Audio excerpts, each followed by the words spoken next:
हे माँ गौरी, जिस प्रकार करवा को चिर सुहागन का वरदान प्राप्त हुआ, वैसा ही वरदान संसार की प्रत्येक सुहागिनों को प्राप्त हो।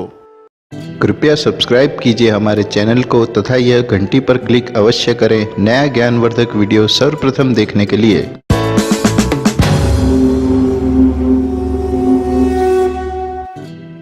नमस्कार दोस्तों, मैं विनोद पांडे आपका हार्दिक स्वागत करता हूं आपके अपने YouTube चैनल पर। सुहागिन महिलाओं के लिए प्रत्येक व्रत तथा त्योहार महत्वपूर्ण होते हैं, किंतु करवा चौथ का व्रत सर्वाधिक महत्वपूर्ण तथा लोकप्रिय होता है।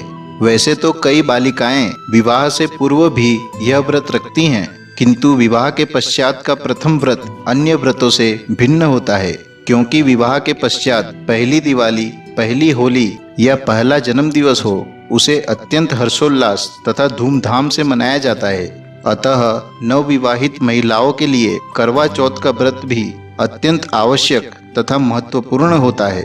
करवा चौथ का व्रत कार्तिक मास के कृष्ण पक्ष की चतुर्थी के शुभ दिवस रखा जाता है।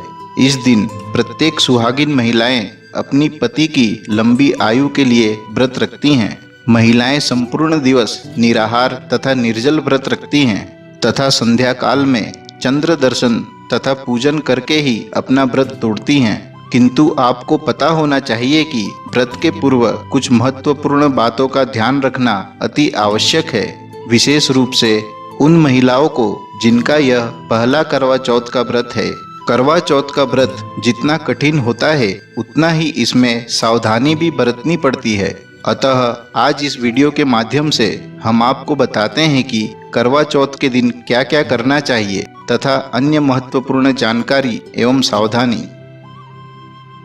पहली बार करवा चौथ का व्रत रखते समय प्रातःकाल ब्रह्म मुहूर्त में उठकर सर्वप्रथम अपने बड़ों का आशीर्वाद लेकर ही व्रत का प्रारंभ करना चाहिए। ऐसा करने से आपके परिवार में विकास, सौभाग्य तथा समृद्धि बनी रहती है। साथ ही यह भी ध्यान दें कि करवा चौथ का व्रत रखने पर दोपहर की बेला में शयन नहीं करना चाहिए, किंतु दोपहर के समय प्रत्येक महिलाओं को एकत्र होकर करवा माता के गीत गाने चाहिए तथा अपने परिवार के लोगों के साथ समय व्यतीत करना चाहिए। साथ ही यह भी ध्यान रखें कि करवा चौथ व्रत के दिन किसी भी प्रकार के धारदार चीजें जैसे कि कैंची, सुई या चाकू के प्रयोग से बचना चाहिए। पहली बार करवा चौथ आपके साथ साथ आपके ससुराल वालों के लिए भी अति महत्वपूर्ण होता है। नवविवाहित बहू की सास भी अपनी बहू के साथ व्रत की तैयारियों में प्रातः सरगी के साथ से ही जुट जाती है। सासू माँ अपनी बहू को कुछ विशेष महत्वपूर्ण उपहार भी देती है, जैसे कि नए वस्त्र, जोड़ा तथा गहने। किंतु कई स्थान पर नवविवाहिता के पहले करवा चौथ पर बहू के मायके से जोड़ा, गहना, श्रृंगार का सामान तथा अन्य उपहार देने की परंपरा है, जिसे पहनकर नवविवाहिता संध्या की पूजा करती है। यह एक बेटी के लिए, एक बहू के लिए तथा सबसे अधिक एक पत्नी के लिए अत्यंत महत्वपूर्ण बात है। इसके अलावा संध्या के समय चौथ माता की पूजा प्रारंभ होने से पूर्व माताएं अपनी बेटी के ससुराल में कुछ मिठाइयाँ, उपहार तथा फल भेजती है, जिसे बाया कहा जाता है। करवा चौथ में सरगी का भी अपना एक विशेष महत्व होता है। सरगी वह होती है जिसमें बादाम तथा अन्य मेवों के साथ सुहाग की निशानी होती है। सरगी के रूप में व्रत प्रारंभ करने से पूर्व सास अपनी बहू को कुछ मिठाइयाँ तथा नए वस्त्र एवं श्रृंगार का सामान भी देती है।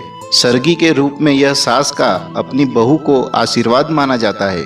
करवा चौथ के शुभ दिवस सूर्योदय होने से पूर्व लगभग 4 बजे के आसपास महिलाएं इस सरगी को खाकर व्रत का श्री गणेश करती हैं। इसके पश्चात संपूर्ण दिवस निराहार या निर्जल उपवास करना चाहिए तथा चंद्रमा उदित होने पर ही अपना व्रत खोलना चाहिए। करवा चौथ के दिन नवविवाहिता सर्वाधिक सुंदर, महत्वपूर्ण तथा आकर्षक दिखाई देना चाहती है। अतः जिनका पहला करवा चौथ होता है, वे दुल्हन की तरह तैयार होती हैं, जिसमें लाल रंग का जोड़ा शगुन के तौर पर माना जाता है। करवा चौथ का व्रत महिलाओं के वैवाहिक जीवन से जुड़ा होता है। अतः हो सके तो इस दिवस पूजा के समय महिलाओं को अपने विवाह का जोड़ा पहनना चाहिए। यदि विवाह का जोड़ा न पहन सके तो लाल रंग की साड़ी या लहंगा पहनना उत्तम माना जाता है, क्योंकि लाल रंग सुहाग का रंग तथा प्रेम का प्रतीक माना जाता है। अतः करवा चौथ के दिवस अधिक से अधिक लाल रंग का प्रयोग करना चाहिए।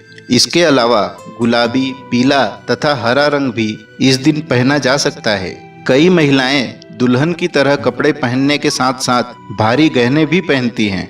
यदि यह त्योहार विवाह का जोड़ा पहनकर मनाया जाए तो पति तथा पत्नी के बीच संबंध सदैव मधुर बने रहते हैं। करवा चौथ के व्रत के दिन पति पत्नी के बीच स्नेह का बंधन अत्यंत दृढ़ता के साथ आगे बढ़ता है, जहां पति अपनी पत्नी के लिए अत्यंत गर्व की अनुभूति करते हैं, क्योंकि पत्नी अपने पति के लिए संपूर्ण दिवस अत्यंत कठिन व्रत रखती है। अतः पति अपनी पत्नी को सम्मान तथा आदर देते हैं। पत्नी को अपने पति द्वारा रात्रि भोजन के समय या चंद्रोदय के समारोह के पश्चात विशेष प्रकार का महत्वपूर्ण उपहार भी प्राप्त होता है। इस दिन घर में कई प्रकार के विशेष व्यंजन तो बनते ही हैं, किंतु पति अपनी पत्नी को भोजन के लिए घर से बाहर भी ले जाते हैं। आज के युग में तो कई पति अपनी पत्नी के साथ साथ करवा चौथ का व्रत भी रखते हैं। करवा चौथ में जितना आवश्यक व्रत तथा पूजा पाठ करना होता है, उतना ही आवश्यक कथा सुनना भी होता है। देखा गया है कि कई महिलाएं कथा सुनने में रुचि नहीं लेती हैं, अतः वे कथा में अपना ध्यान नहीं लगाती हैं। अन्यथा समय के अभाव के कारण भी कई महिलाएं व्रत की कथा नहीं सुनती हैं, किंतु ऐसा करना अत्यंत ही अनुचित होता है। इस व्रत में जितना महत्व व्रत तथा पूजन करने का होता है, उतना ही महत्व करवा चौथ की कथा सुनने का भी होता है। अतः प्रत्येक महिलाओं को पूजा करते समय ध्यानपूर्वक व्रत की कथा अवश्य सुननी चाहिए। कथा कई महिलाएं एकत्र होकर भी सुन सकती हैं। साथ ही यह भी ध्यान दें कि पूजा के समय चंद्रमा दर्शन से पूर्व करवा चौथ के गीत तथा भजन कीर्तन भी गाना चाहिए। करवा चौथ पर इस बात का अत्यंत महत्व होता है।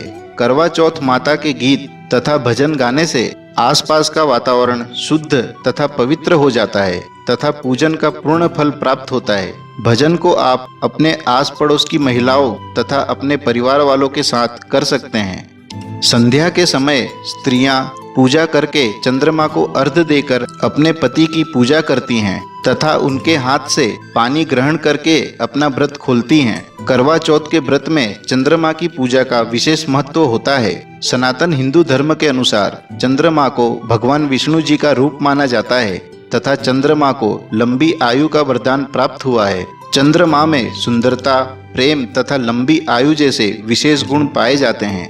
अतः प्रत्येक महिलाएं चंद्रमा को देखकर यह कामना करती हैं कि यह प्रत्येक गुण उनके पति में भी आ जाएं। हिंदू धर्म में सफेद तथा काले रंग को अशुभ माना जाता है। अतः करवा चौथ पर सफेद तथा काले रंग के वस्त्र ना पहनने का प्रयास करना चाहिए। साथ ही करवा चौथ पर भूलकर भी किसी सफेद रंग के पदार्थ का दान नहीं करना चाहिए, फिर चाहे वह भोजन का सामान ही क्यों ना हो, जैसे कि दूध, दही, पनीर। इन प्रत्येक पदार्थों का दान देने से बचना चाहिए।